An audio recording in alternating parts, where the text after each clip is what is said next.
Welcome back to our case management video series. Anne has also come back, and she's here today, October 5th, 2020, for a follow-up visit with her caseworker.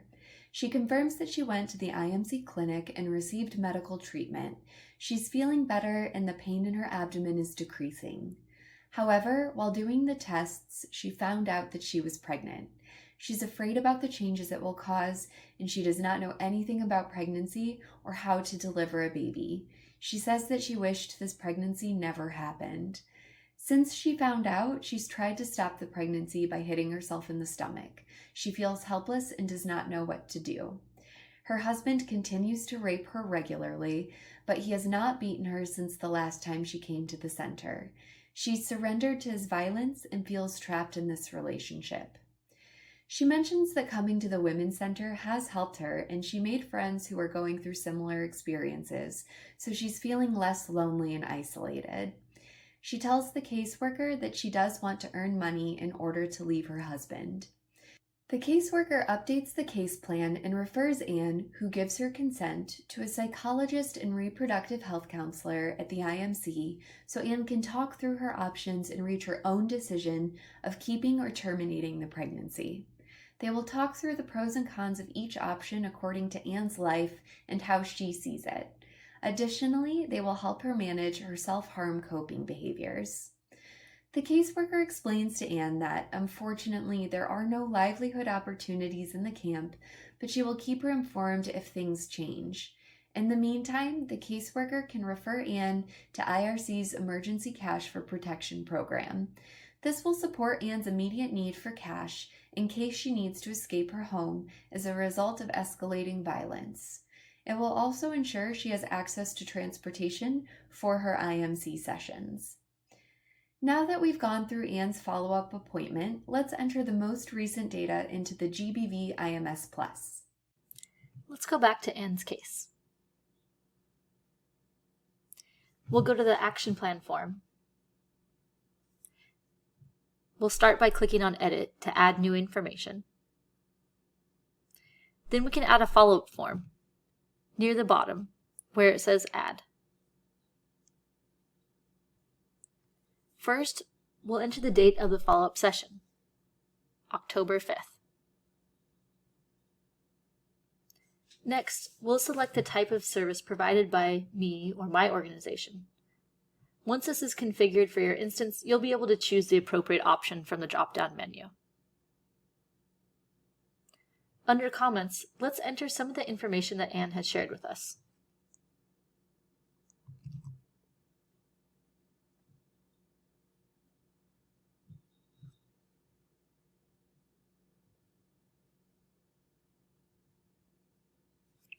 Then, the next question on is there a need for further follow-up visits, let's mark yes.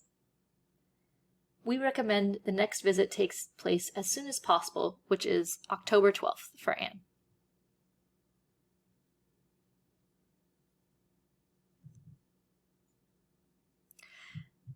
Under Did the survivor share any new needs or concerns during the follow-up appointment? We'll mark yes with this one as well. With this, we'll need to return to the Case Action Plan section and update the case. But for now, let's continue with the follow-up form. Have the needs been met? In this case, we'll mark no. And for the time it took us to implement this, we'll mark the 31 minutes to an hour in this case. The next section is about progress made towards goals. For the first one on safety, we can mark in progress. Under the notes, we can say she's still trying to find money to leave her husband and she's attending emotional support groups. Next, let's move on to progress towards health goals. Here too, we can mark this one as in progress. Anne has gone to the health clinic for medical treatment, but she still needs medical support now that she knows she's pregnant.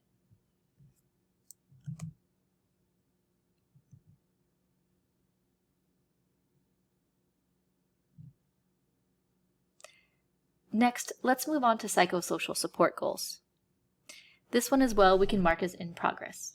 She's going to continue meeting with her caseworker, and she's taking some action in the community.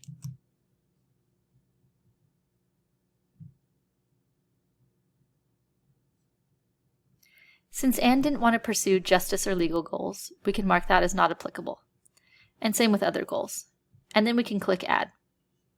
We can see this has been added to the system, and you can see the date of the follow-up there.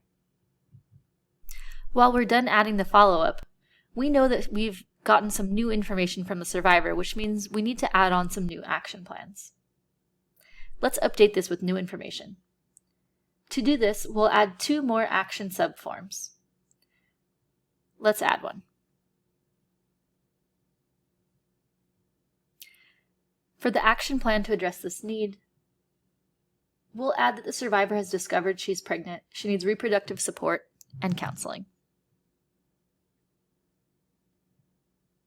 The type of need is health medical services. The type of intervention is a referral. We did refer her for this service, and she did consent for us to share that information with the organization we're referring her to.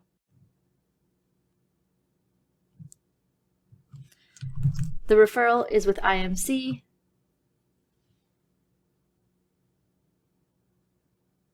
on October 7th at 9 a.m. in their Bitty Bitty location. Under notes, we can mention that the survivor is pregnant. She's afraid about the changes it will cause, and she doesn't know anything about pregnancy or how to deliver a baby.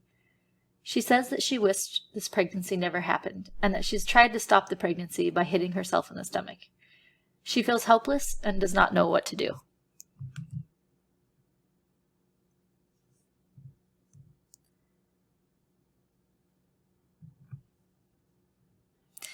In this case, mandatory reporting doesn't apply, so we'll go ahead and click Add. And we have our new one added here, and you can see the difference in the dates. Let's add another action plan.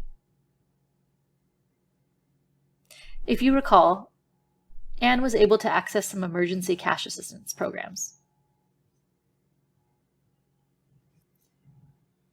For the description, we can say that the survivor has been referred to emergency cash for a protection program.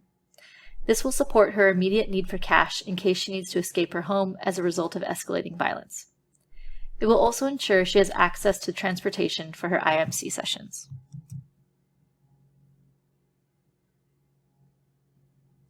This type of need is a livelihood service.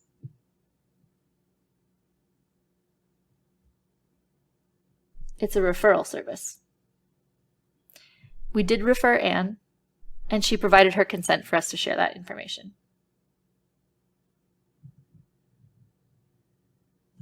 This is an internal referral to another arm of IRC in this case. We can leave the date and time blank in this case because they're still to be determined, and the location we know is in Bitty Bitty.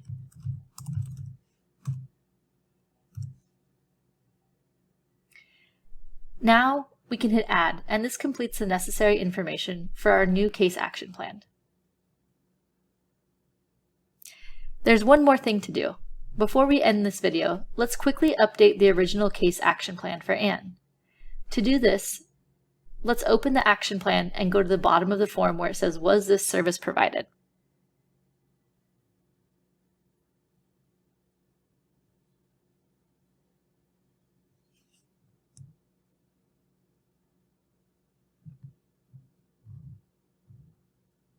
We can now mark yes.